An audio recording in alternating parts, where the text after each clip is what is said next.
नमस्कार दोस्तों। डेट है आज की 27 सितंबर 2022 और स्वागत है आपका एडिटोरियल डिस्कशन में। 4 इश्यूज आज हम डिस्कस करेंगे। सबसे पहला आर्टिकल देश में टूरिज्म इंडस्ट्री को डेवलप करने से संबंधित। आज 23 सितंबर है, आज वर्ल्ड टूरिज्म डे है। दूसरा आर्टिकल हम डिस्कस करेंगे किस प्रकार से वर्ल्ड ऑर्डर अब इमर्ज होकर आ रहा है, ये देखने को मिला एससीओ समिट के दौरान।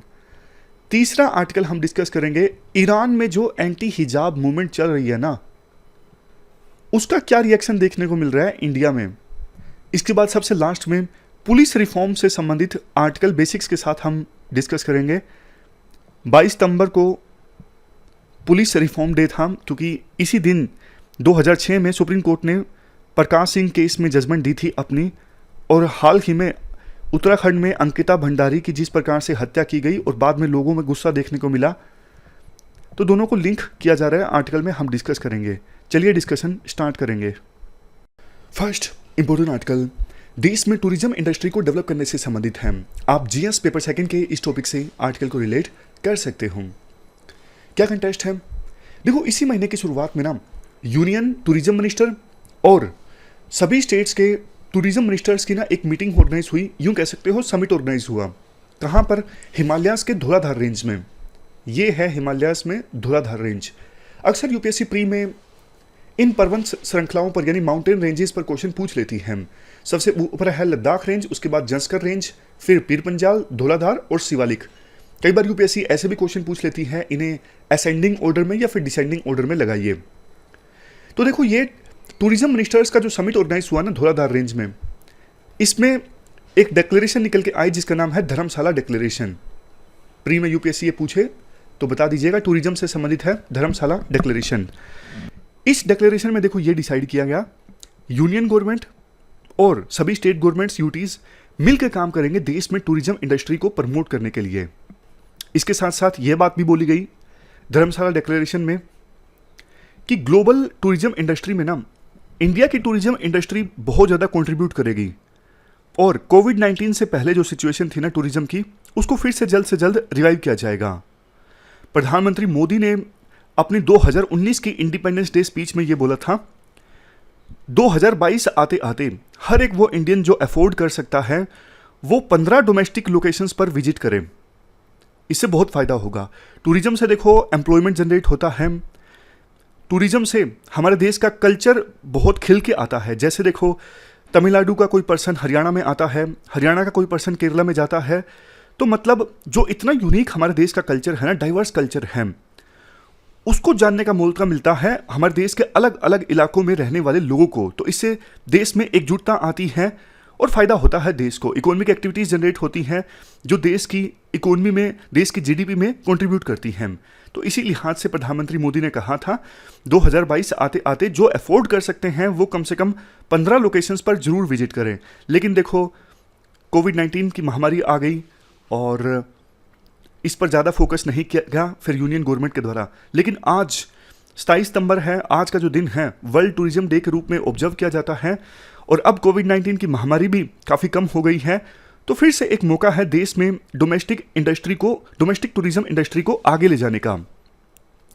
नेक्स्ट पॉइंट, धर्मशाला डिक्लेरेशन में टूरिज्म मिनिस्ट्री एक देखो स्ट्रेटजी और एक्शन प्लान लेके आई है, किस प्रकार से ज़्यादा इंडियंस को एंकरेज किया जा सकता है डोमेस्टिकली ट्रैवल करने के लिए, और इंडिया की जो नेचुरल ब्यूटी है, कल्चरल ब्यूटी है, स्पिरिचुअल ब्यूटी है यानी आध्यात्मिक ब्यूटी है, इन सब चीज़ों को एक्सप्लोर करने के लिए।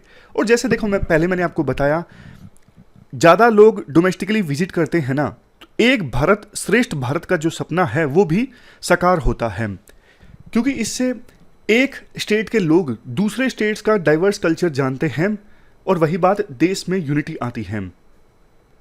इसके बाद आर्टिकल में ये बोला जाता है टूरिज्म मिनिस्ट्री ने ना मिनिस्ट्री ऑफ एक्सटर्नल अफेयर के साथ मिलके जो हमारे एम्बेसीज हैं ना दूसरे देशों में, टॉप 20 ऐसे देश जिनसे सबसे ज़्यादा टूरिस्ट इंडिया में आते हैं, उन 20 देशों की एम्बेसीज से मिलकर काम कर रही है यूनियन टूरिज्म मिनिस्ट्री, ताकि कंट्री स्पेसिफिक स्ट्रेटजी बनाई जा सके और जिन देशों के लोग सबसे ज़्यादा इंडिया में आते हैं उनको और ज़्यादा अट्रैक्ट किया जा सके।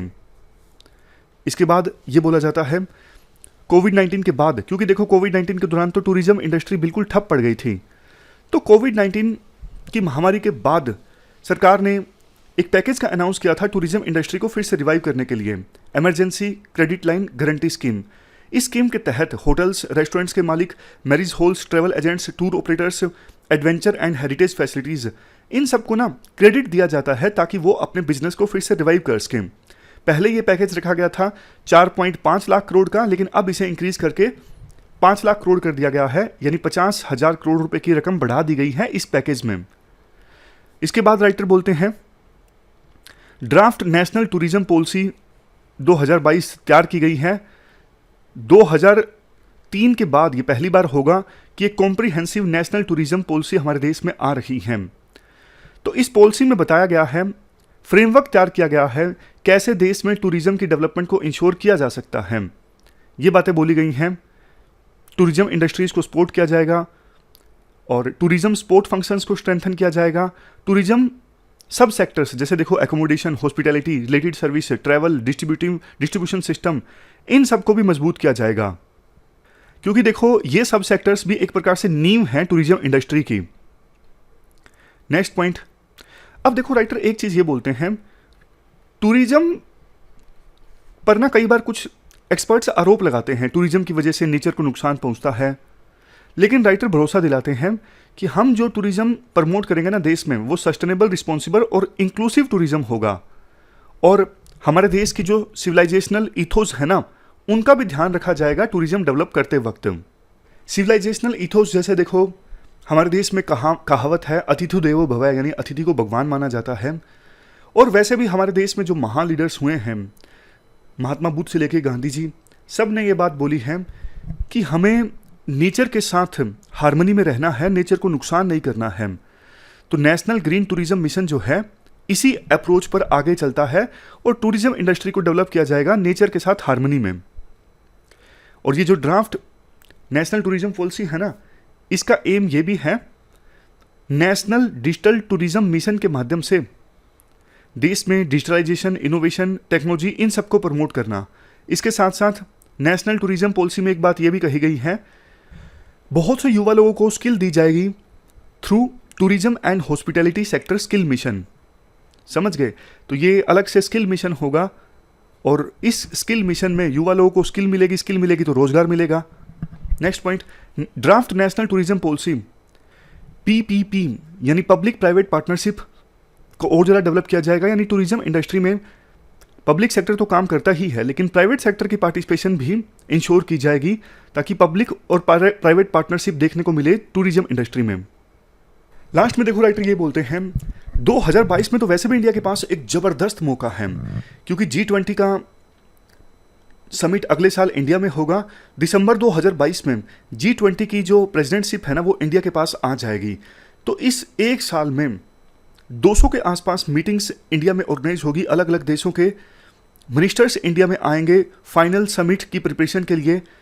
15 वर्किंग ग्रुप्स की मीटिंग होगी, anti corruption, agriculture, health, culture, tourism, foreign ministers, दूसरी मिनिस्ट्रियल मीटिंग्स भी होंगी। तो ना ये एक मौका है इंडिया के पास अपने कल्चर को दिखाने का, इंडिया में टूरिज्म के स्कोप को शो करने का। देखो G20 के फाइनल समिट से पहले ये 200 के आसपास छोटी छोटी मीटिंग्स ऑर्गेनाइज कौन सी सिटीज़ में होंगी, अभी तक फाइनल सिटीज़ का नाम तो नहीं तय हुआ है, लेकिन टूरिज्म मिनिस्टर जिन्होंने ये आर्टिकल लिखा है वो कहते हैं 35 सिटीज़ की पहचान हो चुकी है जिनमें पोटेंशियल है इन मीटिंग्स को होस्ट करने का, क्योंकि वो सिटीज़ जो हैं Swachh Bharat, accommodation availability, conference infrastructure, इन सब पैरामीटर्स पर खरी उतरती हैं। इसके साथ साथ मिनिस्ट्री ऑफ टूरिज्म दूसरी मिनिस्ट्रीज के साथ भी मिलकर काम कर रही हैं ताकि टूरिस्ट को इंडिया में आने में बहुत ज़्यादा आसानी हो। इसके लिए visa reforms, ease of travel, traveller friendly and improved immigration facilities at airports, इन सब का प्रोविज़न किया जा रहा है। अब लास्ट में मिनिस्टर एक लक्ष्य रखते हैं, हमारा लक्ष्य ये है मिड टू 2024 तक 150 बिलियन डॉलर्स देश की टूरिज्म इंडस्ट्री देश की GDP में कंट्रीब्यूट करे और इससे 30 बिलियन डॉलर्स का फॉरेन एक्सचेंज प्राप्त हो और 15 मिलियन यानी 1.5 करोड़ फॉरेन टूरिस्ट इंडिया में आए। 2030 आते आते लक्ष्य ये रखा गया है देश की टूरिज्म इंडस्ट्री जीडीपी में 250 बिलियन डॉलर्स कंट्रीब्यूट करे और 140 मिलियन जॉब्स जनरेट हो टूरिज्म सेक्टर में, 56 बिलियन डॉलर्स का फॉरेन एक्सचेंज रिजर्व प्राप्त हो और सबसे लास्ट में 25 मिलियन फॉरेन टूरिस्ट इंडिया में आए। तो सभी स्टेट गवर्नमेंट्स, यूटीज और यूनियन गवर्नमेंट अगर मिल के काम करेंगे तो इस लक्ष्य को अचीव किया जा सकता है। तो ये पूरा आर्टिकल हमने डिस्कस किया देश की टूरिज्म इंडस्ट्री से संबंधित। चलते हैं आगे। इसके बाद next article emerging world order से संबंधित है। टीपी श्रीनिवासन के द्वारा ये आर्टिकल लिखा गया है। देखो, अभी एससीओ का समिट ऑर्गेनाइज हुआ था ना समरकंद में, वहां पर क्या कुछ देखने को मिला। प्रधानमंत्री मोदी और रशिया के राष्ट्रपति पुतिन की मुलाकात हुई। उसमें प्रधानमंत्री मोदी ने रशिया के राष्ट्रपति को कहा, देखो ये वार का इरा नहीं है, ये डेमोक्रेसी, डायलॉग, इन सब चीज़ों का इरा है। तो सिर्फ प्रधानमंत्री मोदी थे जिन्होंने डायरेक्टली क्रिटिसाइज किया रशिया के राष्ट्रपति को। क्रिटिसाइज वर्ड तो यूज़ नहीं कर सकते क्योंकि प्रधानमंत्री मोदी ने सिर्फ एक लाइन ये बोली थी, बाकी ओवरऑल मीटिंग फ्रेंडली इन्वायरमेंट में थी। ऐसा नहीं कि बहुत ज़्यादा मतलब तनाव था मीटिंग में, लेकिन देखो फिर भी इंडिया की हिम्मत है कि डायरेक्टली इंडिया ने रशिया के राष्ट्रपति को ये बात बोली, मतलब प्रधानमंत्री मोदी ने। और इसके अलावा उस मीटिंग में चाइना थे, सेंट्रल एशिया के कंट्रीज थे, किसी की हिम्मत नहीं हुई कि कोई रशिया के राष्ट्रपति पुतिन को ये बोल सके कि आप जल्द से जल्द युद्ध को ख़त्म कीजिए। देखो आज के समय में ना आपने देखा होगा रशिया और चाइना, इनकी जो एक्सिस हैं, ये बोलते हैं हमारी जो दोस्ती है विदाउट लिमिट्स हैं। चाइना अब ये स्वीकार कर चुका है कि उनका जो भविष्य है वो रशिया के साथ है। यूएसए के साथ चाइना कोई पार्टनरशिप अब नहीं रख सकता। जहां यूक्रेन इशू पर चाइना रशिया की मदद कर रहा है, बदले में चाइना ने रशिया से ये वादा लिया है कि ताइवान के इशू पर आप पूरी तरह से हमें सपोर्ट करेंगे। और भी ना सिर्फ रशिया चाइना, बल्कि रशिया, चाइना, ईरान, पाकिस्तान, इन देशों की एक एक्सिस देखने को मिल रही है। तो क्वेश्चन ये उठता है कि एससीओ में क्या इंडिया का कोई स्कोप है ज़्यादा? देखो इसका आंसर तो ना है।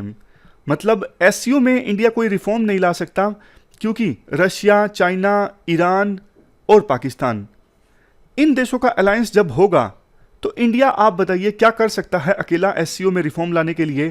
तो कुछ लोग जो बोलते हैं ना इंडिया मल्टी एंगेजमेंट कर रहा है, एक ही समय में बहुत सारे ग्रुप्स के साथ इंडिया डील कर रहा है, बात तो सही है, लेकिन इंडिया का जो फ्यूचर है ना वो क्वाड में ज़्यादा है।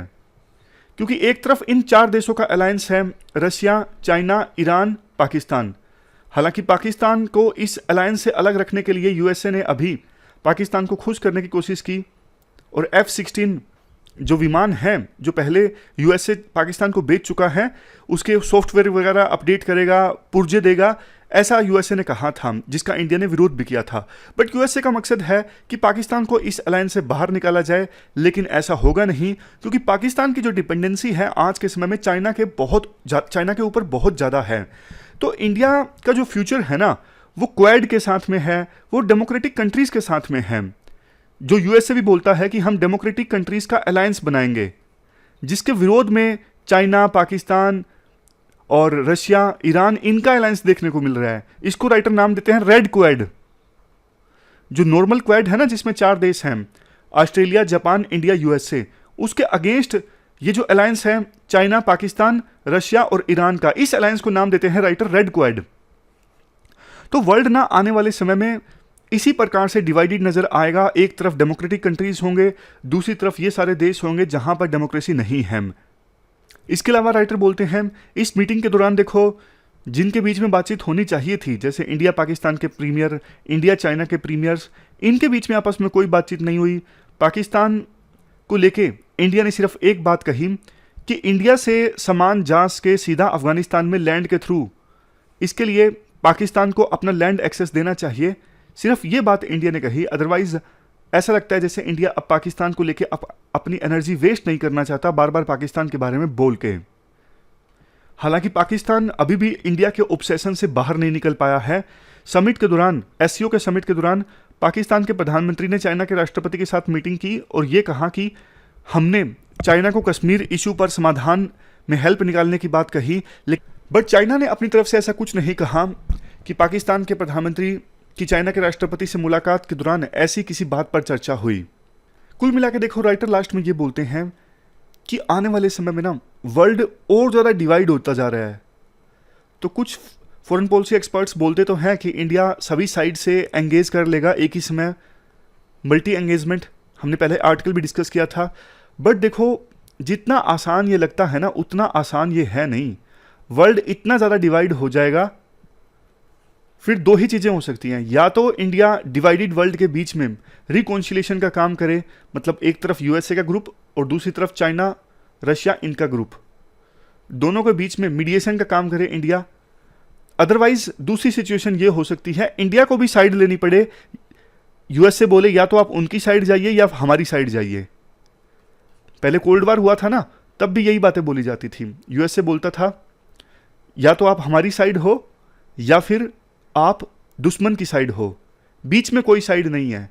क्योंकि इंडिया उस समय भी नैम बोला करता था ना, नॉन अलाइन मूवमेंट, हम किसी ग्रुप में शामिल नहीं है। तो इसके जवाब में यूएसए ये बोला करता था या तो आप हमारी साइड हो या फिर दुश्मन देश की साइड हो, यानी यूएसएसआर की साइड हो, बीच में कोई साइड नहीं है, यानी नैम जैसा कुछ नहीं होना चाहिए। ये तो इंडिया की हिपोक्रेसी है, ऐसा आरोप यूएसए इंडिया पर उस समय लगाया करता था। तो देखना ये होगा क्या वास्तव में इंडिया मल्टी एंगेजमेंट कर पाता है या फिर दोनों साइड से बराबर एंगेज कर पाता है और दोनों साइड्स के बीच में मीडिएशन करवा सकता है, टेंशंस को कम करने का काम कर सकता है। तो ये पूरा आर्टिकल हमने डिस्कस किया, चलते हैं आगे। इसके बाद नेक्स्ट आर्टिकल, ईरान में जो एंटी हिजाब मूवमेंट चल रही है ना, उसको लेके इंडिया में कैसा रिस्पॉन्स रहा है, इस इशू से संबंधित है। देखो, ईरान में आपको पता है जबरदस्त एंटी हिजाब मूवमेंट चल रही है। वहां पे ना मोरल पुलिस है, जिसने ना 22 साल की एक महिला जिसका नाम था मासा अमीनी, इनको ना कस्टडी में लिया था क्योंकि इन्होंने ना हिजाब ठीक से नहीं पहना हुआ था। तो पुलिस कस्टडी में ना 22 साल की इस लड़की की डेथ हो गई। उसके बाद ईरान में इतना ज़बरदस्त प्रोटेस्ट स्टार्ट हो गया। 22 साल की मासा अमीनी की मौत के बाद अब महिलाएं जो हैं अपने हिजाब को जला रही हैं, बहुत सारी महिलाएं अपने बालों को भी काट रही हैं और ऐसे ऐसे नारे लगाए जा रहे हैं, डेथ टू डिक्टेटर, मतलब जो खामिनी उनके सुप्रीम लीडर है ना, वहाँ पे थियोक्रेसी है। थियोक्रेसी मतलब रिलीजियस लीडर्स का रूल है, उनका दखलंदाजी है गवर्नेंस में। तो ऐसे ऐसे नारे वहाँ पे लगाए और ये अपने आप में देखो अभूतपूर्व है। इस प्रकार से महिलाएं खास करके सड़कों पर आई हैं, उनको अपनी करियर का डर नहीं है, अपने प्रॉपर्टी का डर नहीं है, बस वो अपने राइट्स के लिए लड़ रही हैं। अब राइटर ना लिंक करते हैं इसको इंडिया से। इंडिया में प्रो हिजाब मूवमेंट चली थी कुछ समय पहले। कर्नाटक में जब कुछ लड़कियों को रोका गया था, हिजाब के साथ आप एग्ज़ाम नहीं दे सकते या फिर स्कूल कॉलेज में एंटर नहीं कर सकते, तो उस समय प्रो हिजाब मूवमेंट इंडिया में चली थी। तो ईरान की एंटी हिजाब मूवमेंट के अगेंस्ट ना इंडिया में थोड़ी चुप्पी है, ऐसा राइटर बोलते हैं। देखो, वैसे इंडिया में जब प्रो हिजाब मूवमेंट चली थी ना, तो उस समय एक बात ये बोली गई थी कि हिजाब एक चॉइस है, वुमेन के पास अधिकार होना चाहिए कि वो हिजाब पहनना चाहें या फिर ना चाहें। बट देखो, जब चॉइस की बात आती है ना, तो राइटर एक इशू की तरफ ध्यान आकर्षित करना चाहते हैं। जैसे शुरुआत से ही ना छोटी लड़कियों को ये सिखाया जाता है परिवार में कि मतलब देखो, परिवार की जो बड़े बुजुर्ग हैं, जैसे मदर हैं, आंटी हैं, बुआ है, वो सब हिजाब पहनती हैं। तो शुरुआत से ही गर्ल चाइल्ड्स पर ना ये प्रेशर क्रिएट होना स्टार्ट हो जाता है, आपको भी पहनना है, और बार बार हिजाब के वर्च्यूज बताए जाते हैं। तो शुरू से ही एक आदत डालने की कोशिश की जाती है, ये सिखाने की कोशिश की जाती है कि हिजाब नहीं पहनोगे तो आप में कुछ ना कुछ कमी है। तो जब देखो शुरुआत से ही ऐसा सिखाया जाता है गर्ल चाइल्ड्स को, तो बाद में वो चॉइस नहीं रह जाता, बाद में उनकी वो मजबूरी बन जाती है, क्योंकि फिर वो नहीं पहनेंगे तो उनको ब्लैक शिप माना जाएगा, ऐसा राइटर बोलते हैं।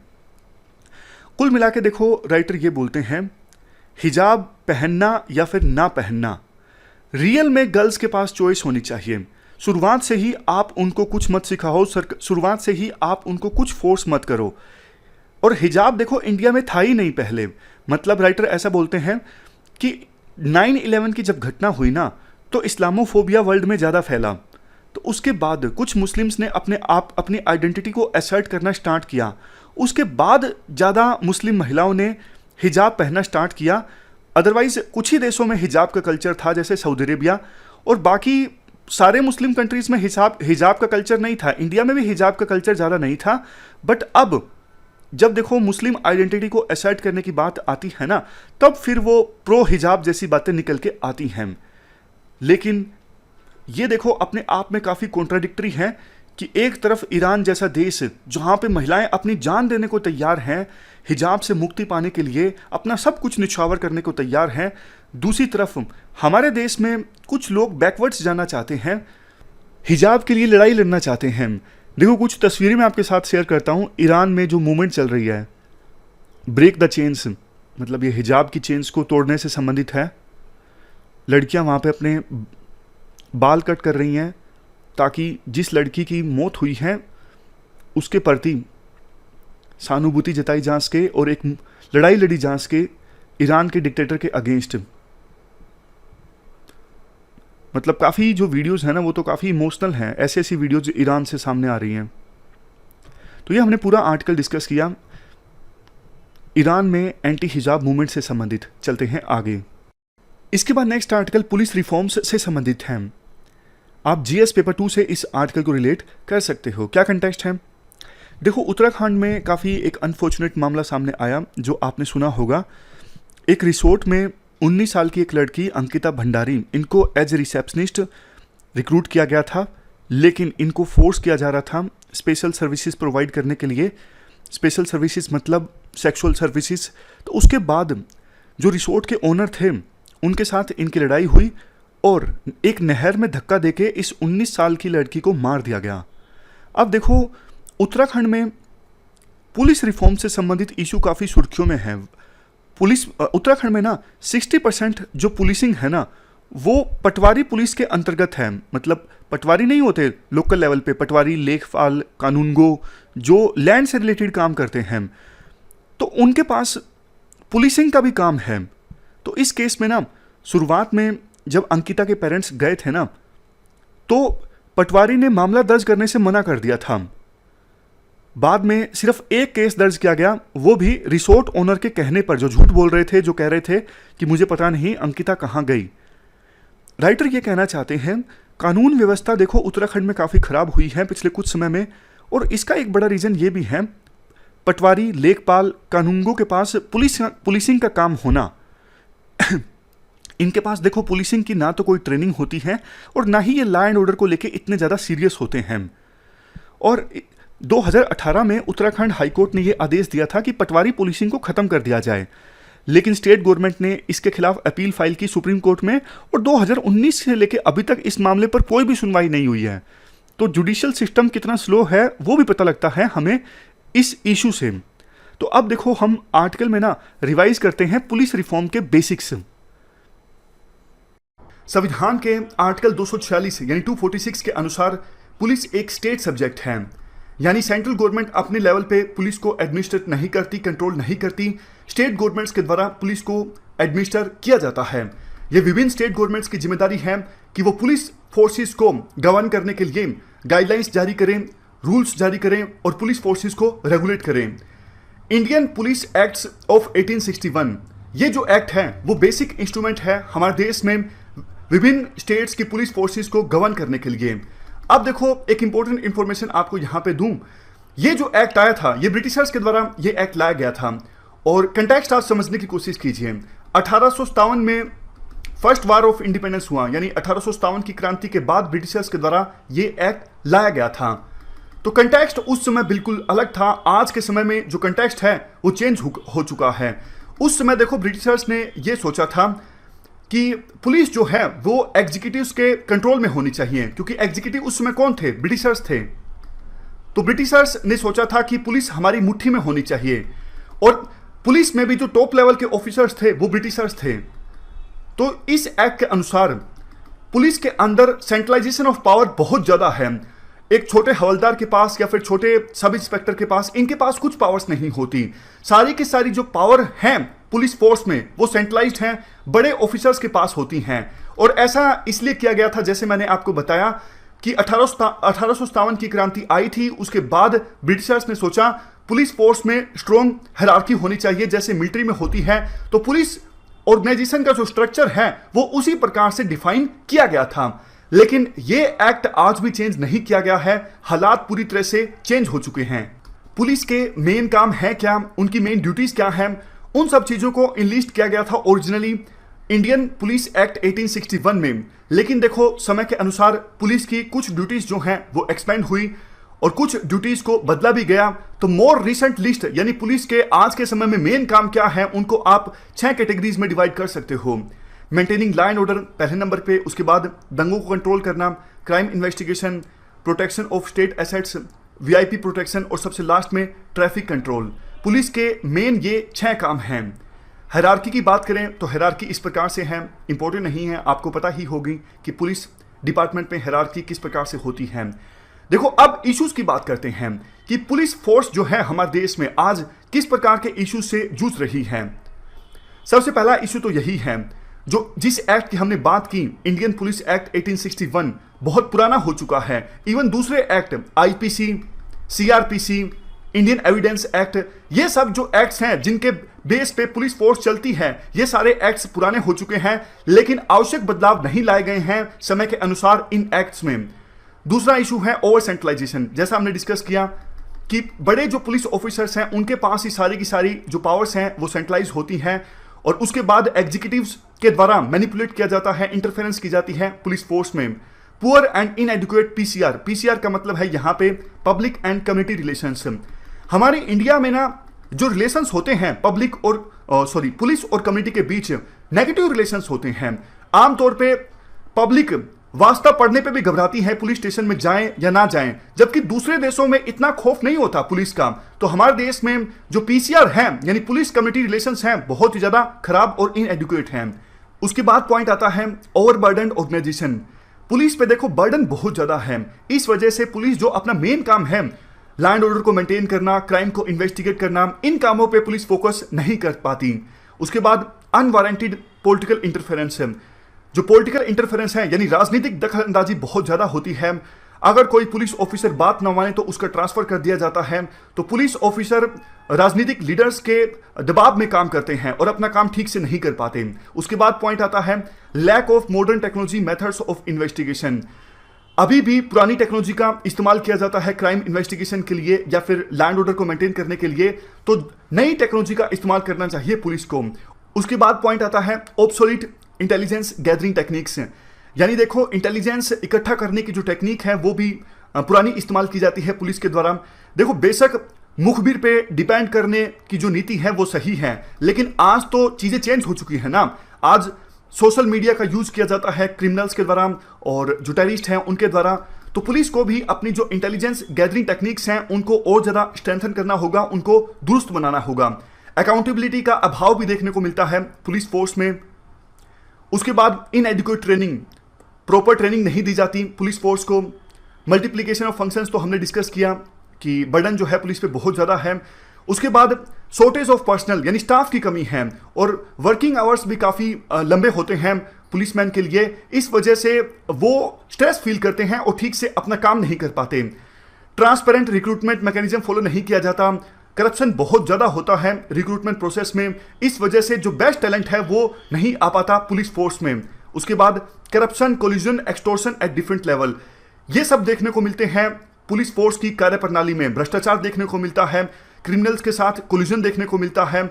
इवन पुलिस कई कई जगह पे एक्सटॉर्ट भी करती है लोकल वेंडर से। दिल्ली में आप देख सकते हो जैसे लोकल जो वेंडर्स होते हैं रेडी वाले, उनसे हर महीने पैसे लिए जाते हैं पुलिस फोर्स के द्वारा। तो ये सब एक नेक्सस देखने को मिलता है। और सबसे लास्ट में पुलिस कई बार ये शिकायत करती है हम अगर अच्छे से केसेस को इन्वेस्टिगेट करें तो भी जो आरोपी है वो छूट जाता है, क्योंकि प्रोसिक्यूटर्स अच्छे नहीं होते। हम तो एक बेस्ट केस बना के दे सकते हैं, बाद में तो वकील को, सरकारी वकील को केस लड़ना होता है कोर्ट में, लेकिन सरकारी वकील अच्छा नहीं होता, इसलिए हमारी सारी मेहनत पर पानी फिर जाता है। तो ये हमने सारे इश्यूज डिस्कस किए पुलिस रिफॉर्म से संबंधित, पुलिस ऑर्गेनाइजेशन से संबंधित।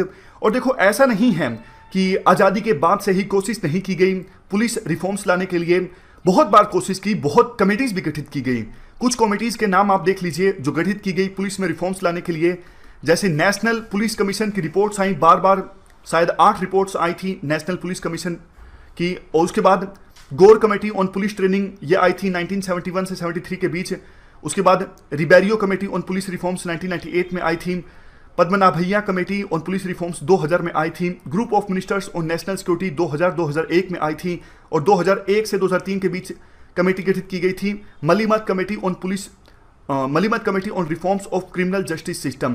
तो ये सारी कमेटीज गठित की गई थी और इन कमेटीज के द्वारा काफ़ी सारे रिफॉर्म्स भी सुझाए गए थे। तो उन रिफॉर्म्स का एसेंस हम एक बार डिस्कस कर लेते हैं। ऑलमोस्ट इन सभी कमेटीज के द्वारा कुछ मुख्य बातें इस प्रकार से बोली गई, जैसे पॉलिटिकल इंटरफेरेंस को कम किया जाए, मिटिगेट किया जाए, ताकि पुलिस इंडिपेंडेंट रूप से फेयर एंड ट्रांसपेरेंट मैनर में काम कर सके। उसके बाद जो इन्वेस्टिगेशन और लॉ एंड ऑर्डर है, दोनों फंक्शंस को आप सेपरेट कर दीजिए। कई बार ये देखने को मिलता है कि पुलिस जो है वो बिजी रहती है लॉ एंड ऑर्डर में, इसलिए क्रिमिनल इन्वेस्टिगेशन अच्छे से नहीं हो पाता, यानी जो क्राइम्स हो चुके हैं उनके ऊपर इन्वेस्टिगेशन अच्छे से नहीं हो पाता। तीसरा पॉइंट ये बोला गया कि पुलिस डिपार्टमेंट्स सभी ऑफेंसेस को रजिस्टर करें, मतलब कोई भी पर्सन जाता है पुलिस स्टेशन में अपनी शिकायत लेके, उस शिकायत को रजिस्टर जरूर किया जाए। और काफ़ी बार पुलिस वाले क्या करते हैं, ये कह के कंप्लेनेंट को लौटा देते हैं कि जो ये केस है वो हमारी जुरिडिक्शन में नहीं आता है। ऐसा नहीं होना चाहिए। जो भी पर्सन जा रहा है पुलिस स्टेशन में, उसकी शिकायत पर एफआईआर जरूर दर्ज की जाए। अगर पुलिस को लगता है कि ये जो केस है हमारी जुरिडिक्शन में नहीं आता, तो एक पुलिस स्टेशन के द्वारा उस केस को ट्रांसफर कर दिया जाए दूसरे पुलिस स्टेशन में, लेकिन कंप्लेनेंट को वापस नहीं लौटाया जाए खाली हाथ। उसके बाद कई बार पुलिस कस्टडी में जो डेथ हो जाती है या फिर रेप के आरोप लगते हैं, तो अगर ऐसी केसेस सामने आते हैं तो जुडिशियल इंक्वायरी होनी चाहिए ऐसे केसेस पर। उसके बाद प्रिवेंटिंग पुलिस टॉर्चर को रोकने के लिए काफ़ी सारे कदम सुझाए गए थे वेरियस कमेटीज के द्वारा। रिकॉर्डिंग ऑफ स्टेटमेंट्स, विटनेस की जो स्टेटमेंट्स हैं उनको वैसे का वैसा रिकॉर्ड करने के बजाय पुलिस क्या कर सकती है, जो इंपॉर्टेंट फैक्ट्स हैं उनको रिकॉर्ड करें, यानी विटनेस के द्वारा जो इंपॉर्टेंट फैक्ट्स बताए जाते हैं उनको रिकॉर्ड किए जाए पुलिस के द्वारा, और उन फैक्ट्स की एक जो कॉपी है वो विटनेस को दी जाए। उसके बाद वीकर सेक्शन से डील करने के लिए एक स्पेशल सेल होना चाहिए।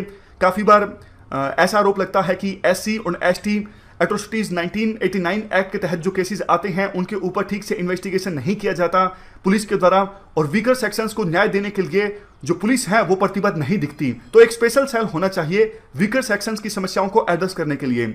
उसके बाद रिक्रूटमेंट में ये इंश्योर किया जाए कि वुमन की संख्या ज़्यादा हो। अभी सिर्फ देखो एवरेज के तौर पर वुमन की संख्या पुलिस फोर्स में है सिर्फ 1.79%, बहुत ही ज़्यादा कम है।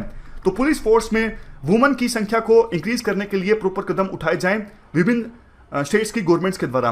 और सबसे लास्ट में सुप्रीम कोर्ट के द्वारा जो 7 डायरेक्टिव्स दिए गए थे, कौन से 7 डायरेक्टिव्स दिए गए थे उनके बारे में मैं आपको अभी बताता हूं।